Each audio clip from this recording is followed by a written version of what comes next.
Thank you so very much, ladies and gentlemen. We are through the first game of the day, and we have seen, well, both the solo lanes and the bottom lane popping off respectively for the opposing teams.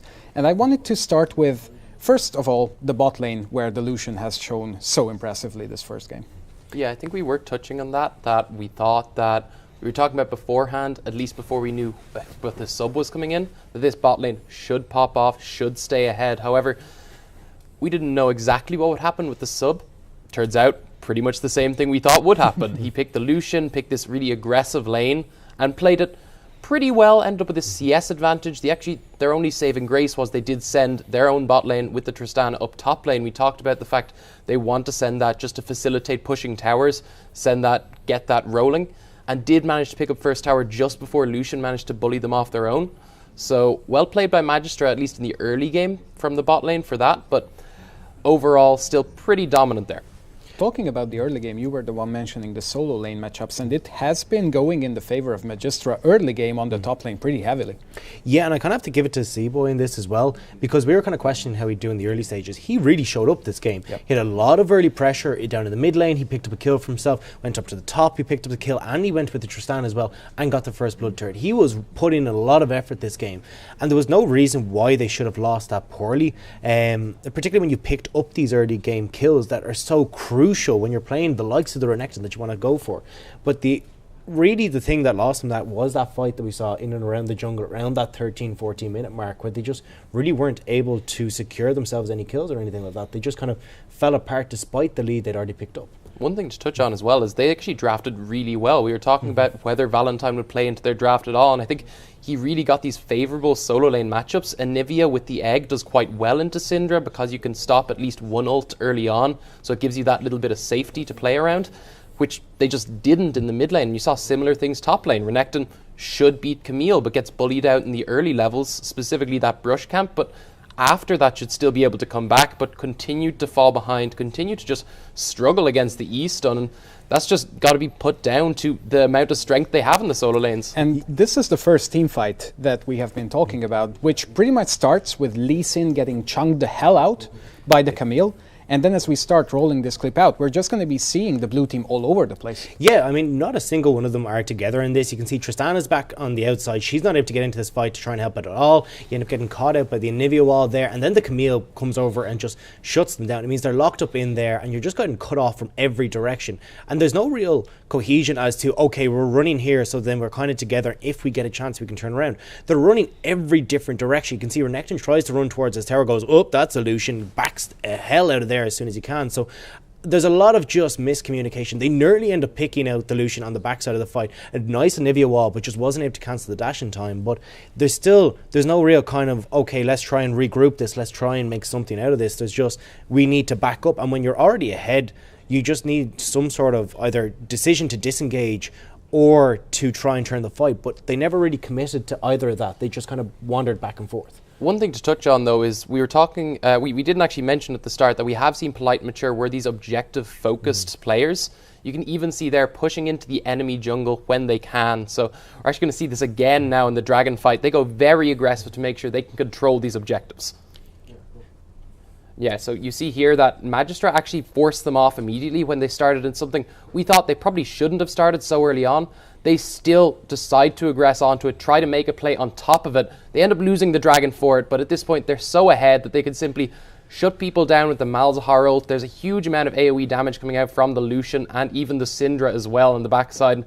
There's no real focus from Magistra to get on any carry, and here really nice Camille ult knocks people away when she should have died using the untargetability. And from there, quick cleanup from Konyo, who managed to get around the other side of the fight. Yeah, but I think another thing to spot in this fight as well is that Anivia went over the wall and then had to use the blast cone to get back in. Again, you're seeing this where they're not calling, they're not going, cool, we're going for the fight, we're taking this, let's do it. Everyone is kind of running which direction, and then eventually it seems like the call comes in like, okay, let's go for the fight or let's disengage, but it's coming far, far too late in every single one of these situations. They need to start making a cohesive decision and then sticking to the plan. And what makes this specifically stand out to me the most in this team fight is that throughout the game, we have seen the Tahm Kench being picked specifically to counter engages from the Elise and Malzahar. But in this Dragon fight, Malzahar's ultimate was already halfway through by the time Tahm Kench actually eats the Renekton. And then they cannot really decide if Tahm Kench should be pulling the Renekton back, potentially flash through the wall with him because they already secured the Drake, or is Renekton in the position to actually start and go forward, threaten the Lucian. And by the time the decision is made, Renekton is being spit towards the enemy team, but he ends up being the only one amidst the enemy team while everybody else is pulling back already. Yeah, massive issues just committing to these kind of decisions, as you were saying. And on top of that, we actually saw issues where Tahm Kench literally was like, I can't eat everyone because everyone's been caught out simultaneously. So, yeah, I mean, they're making no decision, and then they're so far out of position by the time they do make one that they can't save themselves. And I think the position thing comes into a lot as well, because what we're seeing is even that final fight up by the tower where Lucian barely gets out with an ounce of health, you can see that Anivia position's really far forward, but she doesn't have the backing of her team. So the Lucian just is like, okay, I'll take a free kill. And then by the time the rest of the team show up, Lucian's already got away scot-free with it. There's nothing that they can do. So they just need to try and figure out how they're actually going to work in a more cohesive manner. Not only that, in that fight, you also had Camille manage to TP before they could walk from their own base to get there. True.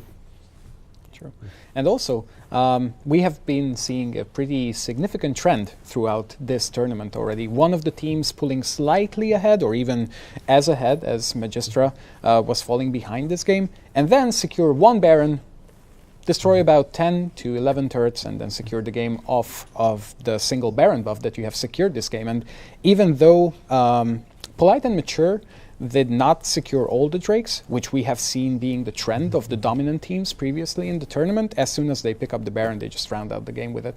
I think an interesting thing to note is that when the Tristana moved into the top lane, though, they kind of conceded that dragon pressure because they moved the Tristana up before they'd even taken that bottom lane turret. And because of that, they didn't have the pressure around this Infernal Drake that we're used to seeing. And that kind of was what lost them control of the vision down that way. They didn't have the map pressure, so then they kind of scrambled to try and protect the dragon. Yes, they kind of shoved Polite and Mature away from it, but at that point they were too far gone to be walking into somewhere like that blind, and then that's what really caught them out in the end. Well, I think that's the thing. We were talking about Polite and Mature. Yes, they have lots of objective control, but they lost the dragon.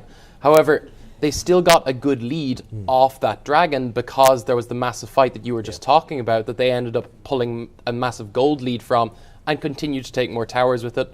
Objectively, yes, they lost the dragon, but they're still very much in the driver's seat of the whole game. Okay, so if you guys had to name one thing that Magistra needs to change up for coming into the next game to still stay contesting this, what would it be? I think they have to go for, one, a slower game. I think Seaboy has been doing an awful lot and he's been doing well, but try not to force these lanes, particularly with Tristana. Let yourself scale and also be decisive in the moments that you need to be. Don't be going every 2 ways. It's just crazy. Yeah, I think the decision making is key later on, but early on, play safer. There's no need to make these massive early plays. They were losing in these aggressive lanes they had with the Renekton, and even the Anivia was just following around autoing, which worked to level 3, but she kept doing it and eventually got burst down for it. Play safer, don't need to push, especially when you're looking at some skill discrepancies in those solo lanes. All right, I'm going to be really interested to see if Magistra is able to pull it back in game number 2 and take this series to an all-game series. And with that in mind, we're going to be going for a short break and then coming back with game number 2 for the first match of today.